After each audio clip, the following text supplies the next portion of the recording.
ഞാനിതൊന്ന് വീട്ടിലുണ്ടാക്കിയ കട്ട്ലറ്റാണ്. ഞാനത് ഫസ്റ്റ് ടൈമാണ് ഈ കട്ട്ലറ്റിൻ്റെ ഈ ഒരു കൂട്ട് ഞാൻ ട്രൈ ചെയ്യുന്നത്.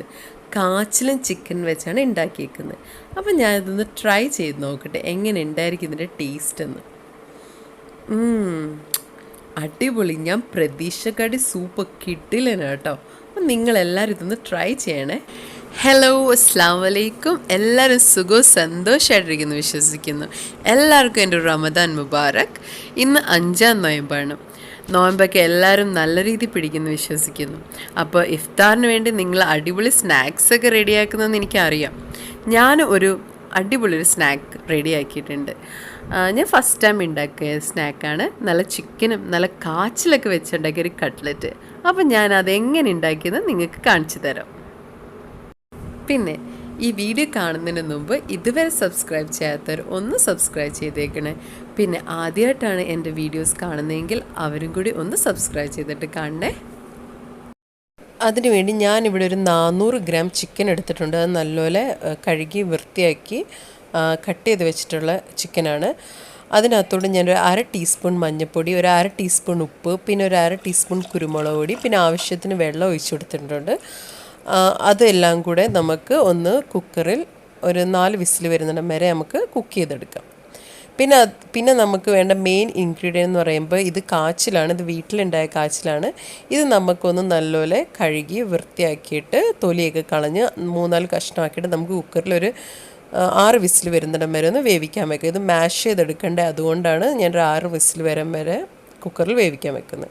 അതെല്ലാം വേവുമ്പോഴത്തേനും നമുക്കൊരു മസാല റെഡിയാക്കി എടുക്കുക. അതിന് വേണ്ടി ഞാൻ ചീനിച്ചട്ടിയിൽ എണ്ണ ഒഴിച്ച് നല്ല ചൂടായിട്ടുണ്ട്. ചൂടായപ്പോൾ അതിലേക്ക് ഞാൻ 1 ടേബിൾ സ്പൂൺ ഇഞ്ചി ഇട്ട് കൊടുത്ത്, പിന്നെ 1 ടേബിൾ സ്പൂൺ വെളുത്തുള്ളിയും കൂടി ഇട്ട് കൊടുത്തിട്ട് അതിൻ്റെ പച്ചമണം മാറുന്നിടം വരെ ജസ്റ്റ് ഒന്ന് വഴറ്റി കൊടുക്കണം. അതിന് ശേഷം ഞാൻ ഇതിലേക്ക് ഇട്ട് കൊടുക്കുന്നത് കറിവേപ്പിലയാണ്. കറിവേപ്പിലയാണെങ്കിൽ ഞാൻ ഒരു 2 ടേബിൾ സ്പൂണാണ് ചേർത്ത് കൊടുക്കുന്ന കറിവേപ്പില. അത് നല്ലപോലെ ചെറിയ രീതിയിൽ അരിഞ്ഞിട്ടെന്ന് വെച്ചാൽ നല്ലപോലെ ചെറുതായി അരിഞ്ഞിട്ടാണ് ഞാൻ ഈ 2 ടേബിൾ സ്പൂൺ കറിവേപ്പില എണ്ണയിലോട്ട് ചേർത്ത് കൊടുക്കുന്നത്. അത് ജസ്റ്റ് ഒന്ന് വഴറ്റി കൊടുക്കുക. അത് കഴിഞ്ഞിട്ട് ഞാനിവിടെ ഒരു 3 സവാള, അത്യാവശ്യം വലുപ്പമുള്ള 3 സവാളയാണ്. അതും കൂടെ ചെറിയ കഷ്ണങ്ങളാക്കി ഞാൻ അരിഞ്ഞിട്ട് ഞാൻ എണ്ണയിലേക്ക് ഇട്ട് കൊടുക്കുക. എന്നിട്ട് ഇത് നല്ലപോലെ ഒന്ന് വഴറ്റിയെടുക്കുക. കറിവേപ്പിലയും ഇഞ്ചിയും വെളുത്തുള്ളിയും എല്ലാം കൂടെ മിക്സ് ചെയ്ത് നല്ലപോലെ ഒന്ന് ഇന്ന് വഴറ്റി കൊടുക്കുക. പിന്നെ ഞാൻ ഇതിലേക്ക് ഇട്ട് കൊടുക്കുന്നതെന്ന് വെച്ചാൽ 5 പച്ചമുളകാണ്. 5 പച്ചമുളക് ചെറുതായി അരിഞ്ഞതാണ് ഞാൻ ഇതിലേക്ക് ആഡ് ചെയ്ത് കൊടുക്കുന്നത്. പിന്നെ നമ്മൾ ഇതിനകത്ത് മുളക് പൊടിയൊന്നും യൂസ് ചെയ്യുന്നില്ല. നമ്മൾ പച്ചമുളകും പിന്നെ ഞാൻ ഒരു 12 വറ്റൽമുളക് ഞാൻ ജസ്റ്റ് ക്രഷ് ചെയ്തെടുത്തതാണ്. അതും കൂടെയാണ് നമ്മളിതിലോട്ട് ചേർത്ത് കൊടുക്കുന്നത്. മുളക് പൊടി ഒന്നും യൂസ് ചെയ്യാത്തതുകൊണ്ട് ഞാൻ വറ്റൽമുളകും പച്ചമുളകുമാണ് യൂസ് ചെയ്യുന്നത്. നല്ല രീതിയിൽ യൂസ് ചെയ്യുന്നതാണ്. അത്യാവശ്യം എരിവൊക്കെ ഉള്ളൊരു കട്ട്ലറ്റാണ്. കാരണം കാച്ചിലൂടെ എരിവൊക്കെ ഉള്ളപ്പം നല്ലൊരു രുചിയായിരിക്കും ഈ കട്ട്ലറ്റിന്. വറ്റൽമുളകിൻ്റെയും പച്ചമുളകിൻ്റെ ഒക്കെ നല്ലൊരു ടേസ്റ്റ് വരും. എന്നിട്ട് നമ്മൾ ഇത് നല്ലൊന്ന് മിക്സ് ചെയ്ത് കൊടുക്കുക. മിക്സ് ചെയ്തിട്ട് നമ്മളൊരു 1/2 ടീസ്പൂൺ നമുക്ക് ഉപ്പ് ചേർത്ത് കൊടുക്കാം. കാരണം നമ്മൾ ചിക്കൻ കുക്ക് ചെയ്യുമ്പോഴും കാച്ചിൽ കുക്ക് ചെയ്തപ്പോഴും ഞാൻ ഉപ്പ് ആവശ്യത്തിന് ഇട്ട് കൊടുത്തിട്ടുണ്ടായിരുന്നു. അപ്പോൾ എല്ലാം കൂടി ഓവർ ഉപ്പാവണ്ട. അപ്പം ഞാനൊരു 1/2 ടീസ്പൂൺ ഉപ്പ് ഇപ്പോൾ ചേർത്ത് കൊടുക്കുക. എന്നിട്ട് നല്ലപോലെ ഒന്ന് മിക്സ് ചെയ്യുക. പിന്നെ നമുക്ക് ചിക്കനും കാച്ചിലും ഒക്കെ ചേർത്തിട്ട് പിന്നെ ഉപ്പ് വേണമെങ്കിൽ നമ്മൾ ടേസ്റ്റ് ചെയ്ത് നോക്കണം. ടേസ്റ്റ് ചെയ്തിട്ട് വീണ്ടും ഉപ്പ് വേണമെങ്കിൽ മാത്രം ഉപ്പ് ചേർത്ത് കൊടുത്താൽ മതി. കേട്ടല്ലോ? അപ്പോൾ ഇതെല്ലാം കൂടെ നല്ലപോലെ ഒന്ന് മിക്സ് ചെയ്തെടുക്കുക. ഇനി നമ്മൾക്ക് അതിലോട്ട് ഒരു ടീസ്പൂൺ കുരുമുളക് പൊടിയും കൂടെ ഇട്ട് കൊടുക്കുക. അപ്പം നമ്മൾ ആകെപ്പാടിന് എരിവുള്ളത് കുരുമുളക് പൊടി, വറ്റൽമുളക്, പച്ചമുളക്. ഇനി ഇതെല്ലാം കൂടെ നല്ലപോലെ ഒന്ന് മിക്സ് ചെയ്ത് കൊടുക്കുക. ഇനി അടുത്തത് നമുക്കിതിലേക്ക് നമ്മൾ വേവിച്ച് വെച്ച ചിക്കൻ ഇട്ട് കൊടുക്കുക. ഞാൻ വേവിച്ചിട്ട് അതൊന്ന് ഷ്രെഡ് ചെയ്തെടുത്തതാണ് ഈ ചിക്കന്. അതും കൂടെ നമുക്ക് അതിലേക്ക് ഇട്ട് കൊടുക്കുക. ഇത് ഏകദേശം ഒരു 400 ഗ്രാം ചിക്കനുണ്ട്. അതും കൂടെ നമുക്ക് അതിനകത്തോട്ട് ഇട്ട് കൊടുക്കാം. ഇനി നമുക്ക് അതിനകത്തോട്ട് ഇട്ട് കൊടുക്കേണ്ട ഇൻഗ്രീഡിയൻ്റ് എന്ന് വെച്ചാൽ മറ്റേ കാച്ചിലാണ്. കാച്ചിൽ അത് ഞാൻ വേവിച്ചിട്ട് നല്ലപോലെ ഉടച്ചെടുത്തിട്ടുണ്ട്. നല്ലപോലെ മാഷ് ചെയ്തിട്ട് നമ്മൾ ഉരുളക്കിഴങ്ങൊക്കെ മാഷ് ചെയ്യുന്ന പോലെ നല്ലപോലെ മാഷ് ചെയ്തെടുത്തിട്ടുണ്ട്. അതാണ് ഇനി നമ്മൾ ഇതിലേക്ക് ചേർത്ത് കൊടുക്കാൻ പോകുന്നത്. ഇതാണ് ഒരു ഏകദേശം ഞാൻ പറഞ്ഞൊരു 400-450 ഗ്രാം കാച്ചിലുണ്ട്.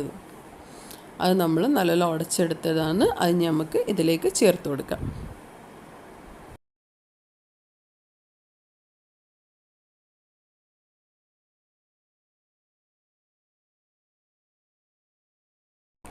ഇനി ഇത് നല്ലോണം മറ്റേ മസാലയായിട്ട് നല്ലോണം മിക്സ് ചെയ്ത് കൊടുക്കുക. ചിക്കനും കാച്ചിലും ബാക്കി മസാലകളെല്ലാം നല്ലോണം ഒന്ന് മിക്സ് ചെയ്ത് കൊടുക്കുക. കാരണം കാച്ചിലൊക്കെ നല്ലോണം ആ മസാലയൊക്കെ പിടിക്കണം, ആ എരിവെല്ലാം ഒന്ന് പിടിക്കണം.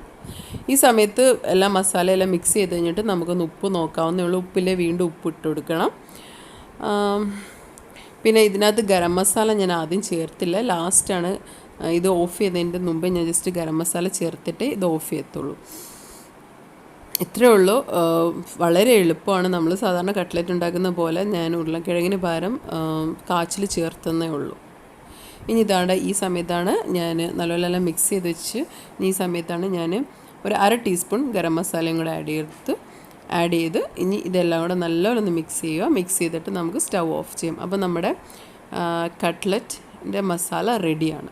ഇനി നമുക്കിതൊന്ന് ചൂടാറിയിട്ട് നമുക്കിത് ബോൾസായിട്ടോ അല്ലെങ്കിൽ റൗണ്ട് ഷേപ്പായിട്ടോ അല്ലെങ്കിൽ ഹാർട്ട് ഷേപ്പായിട്ടോ നമുക്കിഷ്ടമുള്ള ഷേപ്പിൽ ഇത് ഷേപ്പ് ചെയ്തെടുക്കാം. ഇനി ഇതൊന്ന് ചൂടാറട്ടെ കുറച്ച് നേരം. ഞാൻ ഇത് ഓഫ് ചെയ്തിട്ടുണ്ട്. ഇനി ഇതൊന്ന് ചൂടാറട്ടെ. ഇനി ഇത് നമ്മൾ ചൂടാറുമ്പോഴത്തേനും നമുക്കിവിടെ 2 മുട്ട, കാരണം ഇത് നമുക്ക് മുട്ടയെ ഡിപ്പ് ചെയ്തിട്ട് ബ്രെഡ് ക്രംസിൽ ഒന്ന് റോൾ ചെയ്തിട്ട് വേണം നമുക്കിത് ഫ്രൈ ചെയ്യാനും. അപ്പോൾ ഞാൻ അതിനാവശ്യമായിട്ട് 2 മുട്ട എടുത്തിട്ടുണ്ട്. 2 മുട്ടയിലേക്ക് ഞാനൊരു 1/2 ടീസ്പൂൺ ഉപ്പിട്ട് കൊടുക്കുന്നുണ്ട്. 1/2 ടീസ്പൂൺ വേണ്ട, ഒരു 1/4 ടീസ്പൂണൊക്കെ മതി. കാരണം മറ്റേനൊക്കെ ഉപ്പുള്ളതുകൊണ്ട് നമുക്ക് ഒരുപാട് ഉപ്പൊന്നും ഇട്ട് കൊടുക്കേണ്ട. ഞാനൊരു 1/4 ടീസ്പൂൺ ഉപ്പാണ് ഇട്ട് കൊടുത്തത്. അപ്പോൾ 2 മുട്ട, ഉപ്പ്. ഇനി ഞാൻ ഇതിലേക്കൊരു 1/2 ടേബിൾ സ്പൂൺ കോൺഫ്ലോറും കൂടെ ചേർത്ത് കൊടുക്കുന്നത്. കാരണം കോൺഫ്ലോർ ചേർത്ത് കൊടുക്കുന്നതെന്ന് വെച്ചാൽ നമ്മുടെ കട്ട്ലറ്റ് നമ്മൾ ഫ്രൈ ചെയ്യുമ്പോൾ അത് ബ്രേക്ക് ആവത്തില്ല.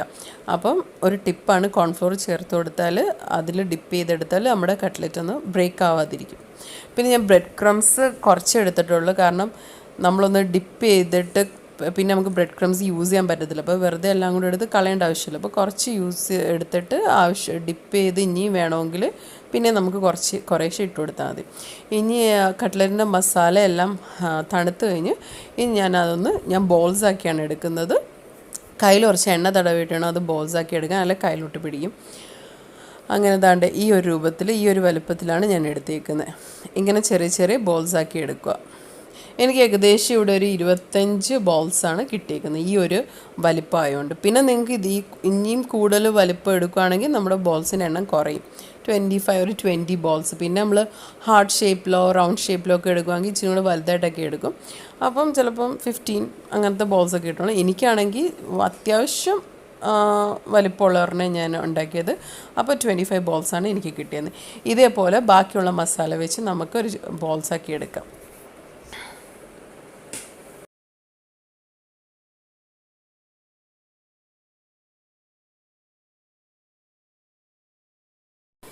അങ്ങനെ ബോൾസ് എല്ലാം ഇവിടെ ഞാൻ എല്ലാം നല്ല ഷേപ്പിലാക്കി എടുത്തിട്ടുണ്ട്. എനിക്ക് ഏകദേശം 25 ബോൾസ് കിട്ടിയിട്ടുണ്ട്.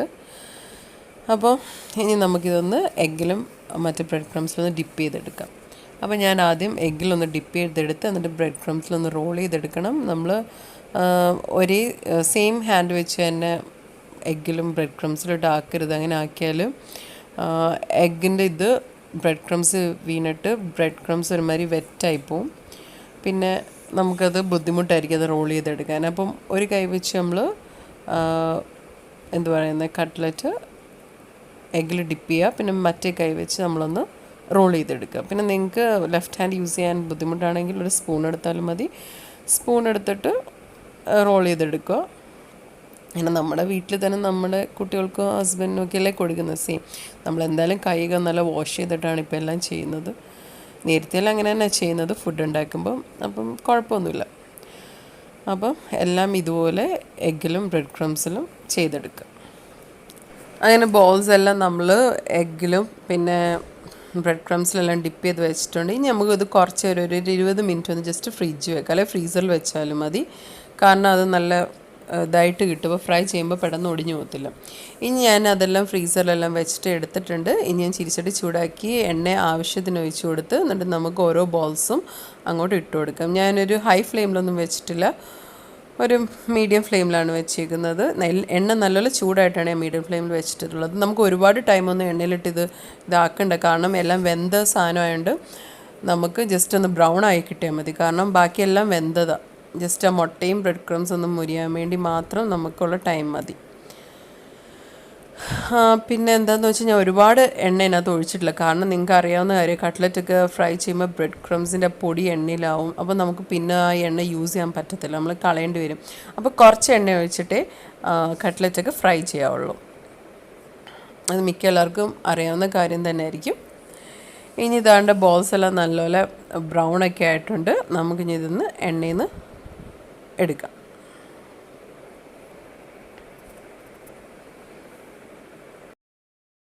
പോലെ ബാക്കിയുള്ള കട്ട്ലറ്റൊക്കെ നമുക്ക് ഫ്രൈ ചെയ്തെടുക്കാം.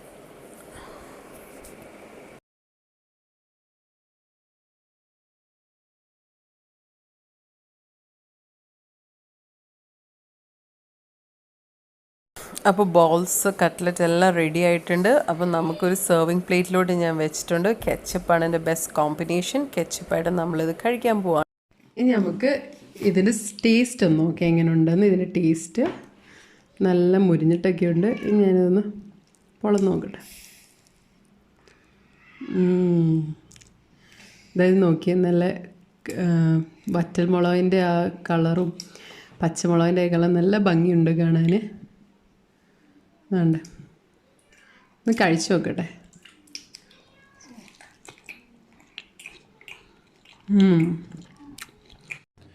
നല്ല രുചിയുണ്ട്, നല്ല എരിവുണ്ട്. ചായയോടൊക്കെ കഴിക്കാൻ പറ്റിയ ഒരു കട്ട്ലറ്റാണിത്. വീട്ടിൽ ഈ ചിക്കനും പിന്നെ വീട്ടിൽ കാച്ചിലും ഒക്കെ ഉണ്ടെങ്കിൽ നമുക്ക് പെട്ടെന്ന് ഉണ്ടാക്കിയെടുക്കാൻ പറ്റിയൊരു കട്ട്ലറ്റാണ്. സത്യം പറഞ്ഞാൽ കാച്ചിൽ എനിക്ക് അല്ലാതെ കഴിക്കാൻ വലിയ താല്പര്യമില്ലാത്ത ആളാണ്. പക്ഷേ ഇത് കട്ട്ലറ്റായി കഴിച്ചപ്പോൾ എനിക്ക് നല്ല ഇഷ്ടപ്പെട്ട്. ഞാൻ ഇത് കാച്ചിലേക്ക് ഉള്ളപ്പോൾ ഇനി ഇതുണ്ടാക്കും, ഉറപ്പാണ്. ഇനി ഉണ്ടാക്കും. കുട്ടികൾക്കും ഇത് ഇഷ്ടപ്പെട്ടു. അല്ലെങ്കിൽ കുട്ടികളൊന്നും കാച്ചിലൊന്നും കഴിക്കിട്ടില്ല. പക്ഷേ കാച്ചിൻ്റെ കൂടെ ചിക്കനും ഇതൊക്കെ ചേർത്ത് കട്ട്ലറ്റ് ആക്കിയപ്പോൾ അവർക്ക് നല്ല ഇഷ്ടപ്പെട്ടിട്ടുണ്ട്. അപ്പം ടൊമാറ്റോ കെച്ചപ്പിൻ്റെ കൂടെയൊക്കെ കഴിക്കാൻ നല്ല രുചിയാണ്. ഞാൻ കെച്ചപ്പിൻ്റെ കൂടെ നോക്കിയില്ല. ഇത് നമ്മുടെ ഹോം മെയ്ഡ് കെച്ചപ്പാണ്. ഇതിൻ്റെ റെസിപ്പി ഞാൻ ഇട്ടിട്ടുണ്ട്. ഞാനൊരു ലിങ്കും കൊടുക്കാം. നിങ്ങൾ കെച്ചപ്പ് എങ്ങനെ വീട്ടിലുണ്ടാക്കുന്നതെന്നും കാണാം. അപ്പോൾ എന്തായാലും നിങ്ങൾ ഇത് ട്രൈ ചെയ്ത് നോക്കണം. ഇഫ്താറിന് ഇത് ഉണ്ടാക്കി നോക്കണം. കാച്ചിലുണ്ടെങ്കിൽ നിങ്ങളിത് എന്തായാലും ട്രൈ ചെയ്ത് നോക്കണം. നമുക്ക് ഉരുളൻകിഴങ്ങിന് പകരം ഉരുളൻകിഴങ്ങിനെക്കാട്ടി ടേസ്റ്റ് ഉണ്ട് കേട്ടോ. അത് വെച്ച് ഉണ്ടാക്കുന്ന കട്ട്ലറ്റിനെക്കാട്ടി ടേസ്റ്റ് ഉണ്ട്. വറ്റൽമുളകൊക്കെ ഇടുമ്പോൾ നല്ല രുചിയുണ്ട്. അപ്പം എന്തായാലും നിങ്ങളിത് ട്രൈ ചെയ്ത് നോക്കണം. ഞാൻ ട്രൈ ചെയ്ത് നോക്കണമെന്ന് പറയുന്ന കാര്യം എന്ന് വെച്ചാൽ നിങ്ങൾക്ക് തീർച്ചയായിട്ടും ഈ കാച്ചിൽ വെച്ച് ഉണ്ടാക്കി കട്ട്ലറ്റ് നിങ്ങൾക്ക് തീർച്ചയായിട്ടും ഇഷ്ടപ്പെടും. പിന്നെ ട്രൈ ചെയ്തിട്ട് ഇതിൻ്റെ ഫീഡ്ബാക്ക് എൻ്റെ കമൻറ്റ് ബോക്സിൽ നിങ്ങൾ സെൻഡ് ചെയ്യണം. ഇഷ്ടപ്പെട്ടോ ഇഷ്ടപ്പെട്ടില്ലയോ എന്ന് എനിക്ക് അറിയണ്ടേ. അപ്പോൾ ഇന്നത്തെ വീഡിയോ നിങ്ങൾക്ക് എൻ്റെ ഇഷ്ടപ്പെട്ടെങ്കിൽ നിങ്ങൾ ലൈക്ക് ചെയ്യണം. പിന്നെ ഇഷ്ടപ്പെട്ടെങ്കിൽ ലൈക്ക് ചെയ്യാൻ മാത്രമല്ല, ഇത് ഫ്രണ്ട്സിന് ഫാമിലിക്ക് വേണ്ടി നിങ്ങൾ ഷെയർ ചെയ്യാൻ വേണം. പിന്നെ ഇതുവരെ സബ്സ്ക്രൈബ് ചെയ്യാത്തവർ ഒന്ന് സബ്സ്ക്രൈബ് ചെയ്യണം. പിന്നെ ആദ്യമായിട്ട് കാണുന്നവരാണെങ്കിൽ ഒന്ന് സബ്സ്ക്രൈബ് ചെയ്തേക്കണേ. അപ്പോൾ വീണ്ടും പുതിയ അടിപൊളിയായിട്ടുള്ള റെസിപ്പി ആയിട്ട് വരുന്നിടം വരെ താങ്ക് യു.